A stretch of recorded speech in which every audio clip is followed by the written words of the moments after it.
Good morning बच्चों, as usual welcome on YouTube coaching centre.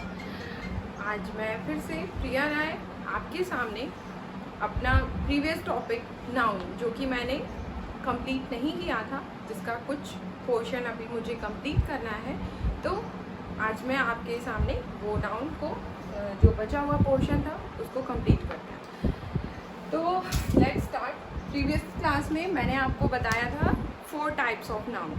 Means we discuss about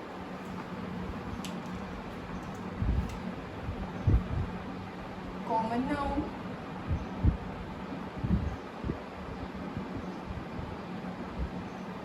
proper noun,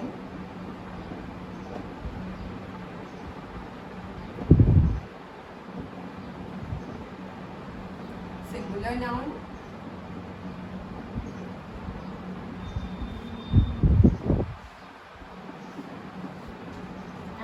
plural noun.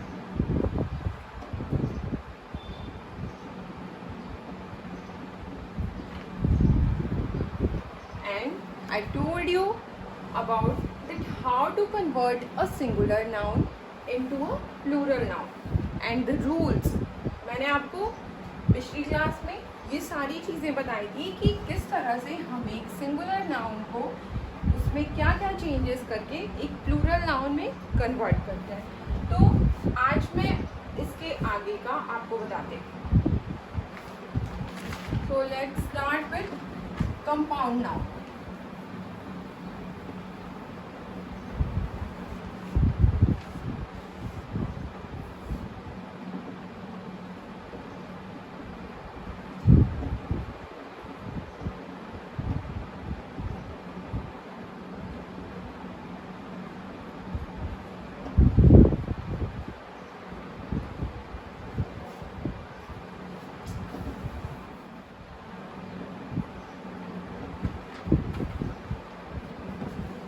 Compound noun.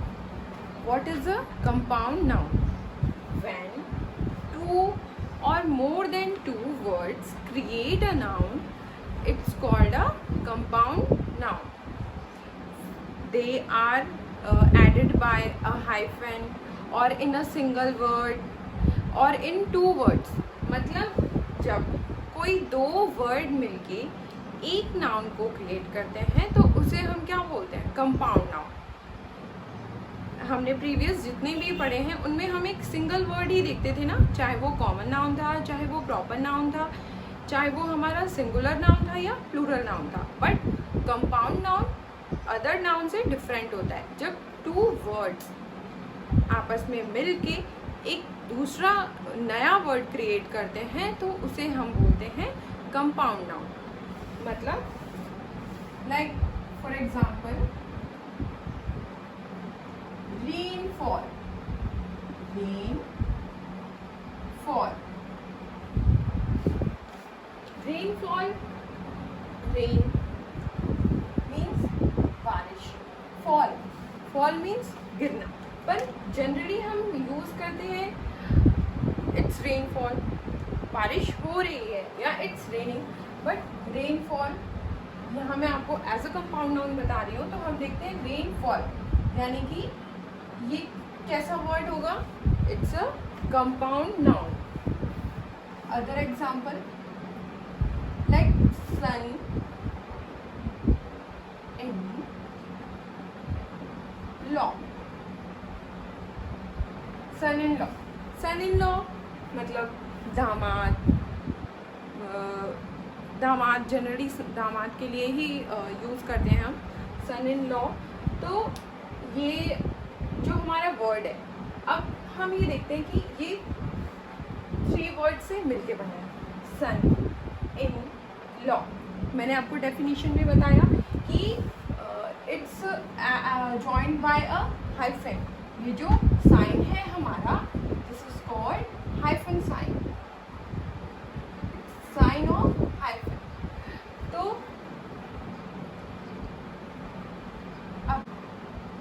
ये जो हमारा word है सन in law, ये भी क्या है? Compound noun. Like credit card, credit card, credit card. Generally हम तो एक ही वर्ड है ना, ये हमारे लिए तो एक ही है credit card, but it's made by two words, by adding two words, credit card. तो इस तरह के जो भी हमारे वर्ड्स या नाउन्स होते हैं वो क्या होते हैं, compound noun. Now next, countable noun. What do you mean by a countable noun? Count means किसी चीज की गिनती करना। Countable, अब आपको इस नाउन का मतलब इस नाउन के नेम में ही बहुत इजीली आप समझ जाओगे। सी, काउंट एबल मीन्स वो नाउन या वो noun words which are able to count, मतलब वो नाउन जिनकी हम गिनती कर सकते हैं उन्हें हम क्या बोलते हैं, काउंटेबल नाउन।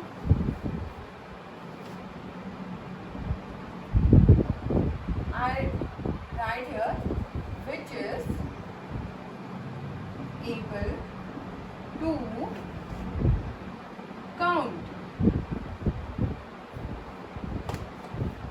अब फॉर एग्जाम्पल हम देखते हैं, like pencils, pencil. Generally pencil means क्या है, one pencil. We wrote pencils, it means more than one pencil, okay? Now rose, it means one rose। roses, it means more than one rose, but they both are countable, मतलब हम इन दोनों को count कर सकते हैं। तो वो noun जिन्हें हम काउंट कर सकते हैं वो कैसे नाउन होते हैं, काउंटेबल नाउन। जस्ट इसका अपोजिट होता है जो इसका नेक्स्ट हमारा है, uncountable noun. Uncountable noun means, जैसे प्रीवियसली आपको ये समझ में आया कि what is a countable noun, you can see it's definition in this word. आपको इसमें ही समझ में आ गया था कि काउंटेबल नाउन क्या है। उसी तरह से आपको अनकाउंटेबल नाउन भी इस वर्ड में ही मिल जाता है। हमें सिर्फ क्या ऐड करना है, अन मतलब नहीं है, जिसे हम काउंट नहीं कर सकते हैं, which is not able to count.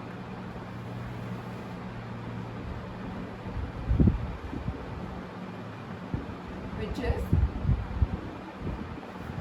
Not able to count।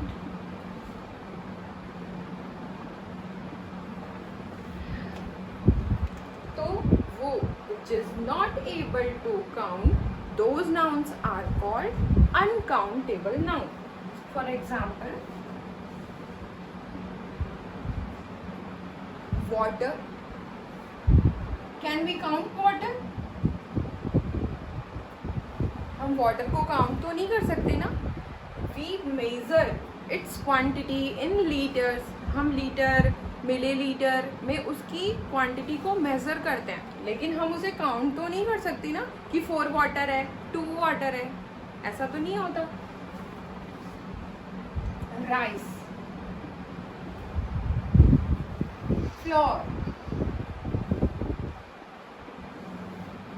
ये सारी कैसे एग्जाम्पल हैं, वाटर, राइस, फ्लोर, मतलब हम इनको किसी को भी काउंट नहीं कर सकते हैं, हम इनकी क्वांटिटी को मेज़र करते हैं। लाइक वाटर को हमने जिस तरह से लीटर में मेज़र किया, हम राइस, फ्लोर, इनको किस में मेज़र करते हैं, ग्राम, मिलीग्राम, किलोग्राम। तो ये हमारे काउंटेबल नाउन नहीं है, यानी कि these are not able to count, means its noun are called uncountable noun। Now abstract noun, what is the abstract noun? The noun which we cannot perceive with our 5 sense organs. मतलब वो सारे noun जिन्हें हम अपने sense organs से, जिनका हमें एहसास नहीं होता है, हम उन्हें महसूस नहीं कर सकते हैं. Sorry, we can not see them. हम उन्हें देख नहीं सकते हैं, सुन नहीं सकते हैं. वो सारे हमारे कौन से नाउन होते हैं? Abstract noun. मैंने बोला हमारे सेंस ऑर्गन. तो I think that you all know about sense organ. We have 5 sense organ.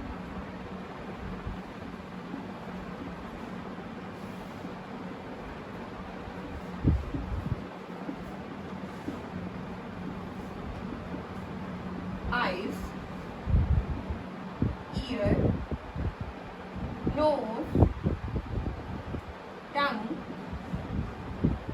and the last one is skin.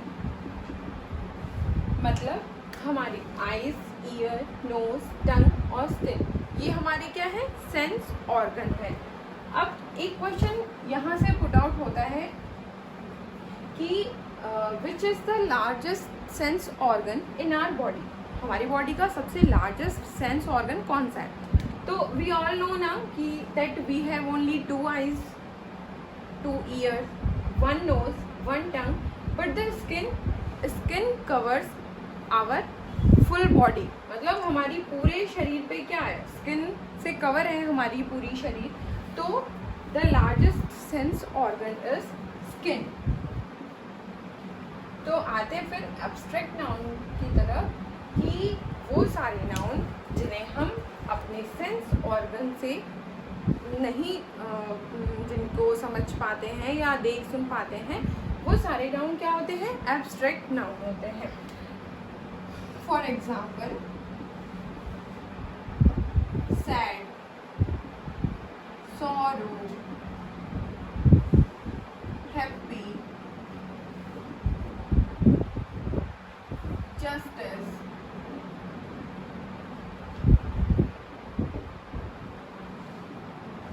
sympathy,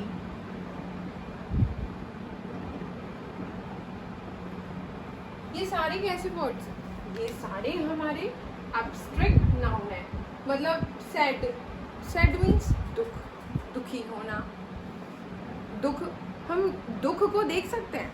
नहीं, इट्स अ फीलिंग. तो ये सारे वर्ड्स जो भी हैं, ये सब क्या होते हैं? हमारे एब्स्ट्रैक्ट नाउन. जस्ट इसका अपोजिट है हमारा जो नेक्स्ट नाउन है, concrete noun.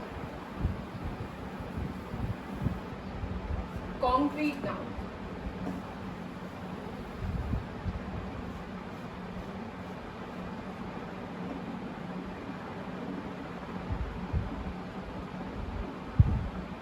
Concrete noun means अभी जो मैंने आपको बताया कि the noun which we can not perceive with our 5 sense organs, they are called abstract noun. But just opposite concrete noun की जो डेफिनेशन होती है वो ये है कि the noun which we can perceive with our sense organs, they are called concrete noun. मतलब वो सारे नाउन जिन्हें हम देख सकते हैं, सुन सकते हैं, टेस्ट ले सकते हैं, छू के महसूस कर सकते हैं, वो सारे हमारे कैसे नाउन होते हैं? Concrete noun. For example,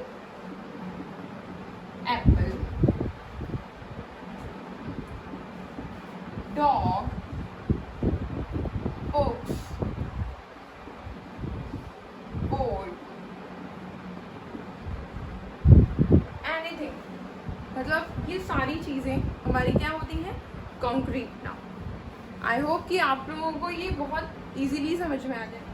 the next one is collective noun.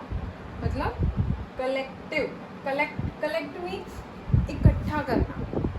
तो वो नाउन जो हमारे किसी ग्रुप को इंट्रोड्यूस करते हैं, means the noun which refer to a group.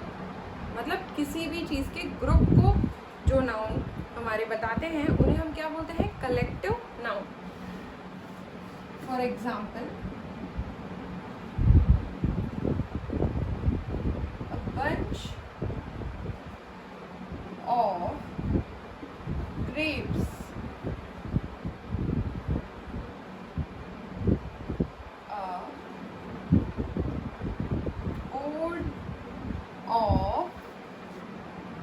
directors.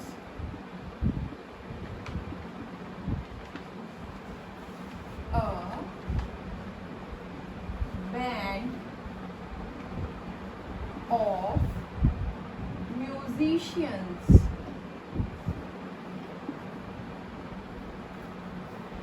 A gang of thieves. A clump of trees. A bouquet of flowers.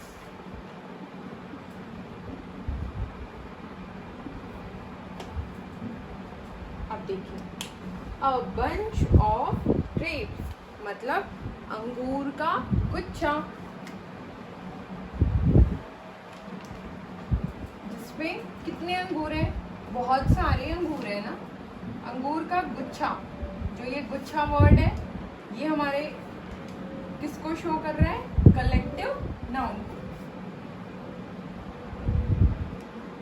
Bunch, a bunch of grapes means अंगूर का गुच्छा, यानी कि a bunch, जो ये bunch वर्ड है, this is a collective noun. A board of directors मतलब directors का एक संगठन, एक ग्रुप, बोर्ड ऑफ डायरेक्टर्स। तो a band of musicians,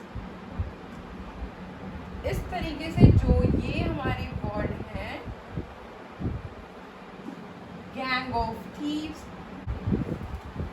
a bunch of grapes मतलब ये जो सारे वर्ड्स हैं, a bunch of grapes, a board of directors, a band of musicians, a gang of thieves, a clump of trees, a bouquet of flowers.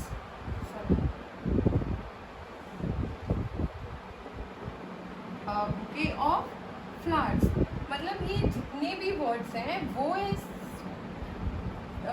Like grapes का grapes के group को कौन show कर रहा है? बंच। डायरेक्टर्स के group को कौन शो कर रहा है? बोर्ड। म्यूजिशियंस के ग्रुप को कौन शो कर रहा है? बैंड। थीव्स के ग्रुप को कौन शो कर रहा है? गैंग। ट्रीज का क्लम्प। फ्लावर्स के ग्रुप को कौन शो कर रहा है? बुके। मतलब ये सारे हमारे जितने भी वर्ड्स हैं ये क्या शो कर रहे हैं? एक ग्रुप को शो कर रहे हैं। तो these all are the example of collective noun. अब this is the last one. तो आई होप कि आपको आज की मेरी क्लास का जितना भी मैंने आपको एक्सप्लेन किया वो समझ में आया होगा। अगर आपको कोई प्रॉब्लम है तो वो आप हमसे कमेंट बॉक्स में शेयर कर सकते हैं। And again I will request you to please like and subscribe our channel. तो फिर मिलते हैं नेक्स्ट वीडियो में। Thank you.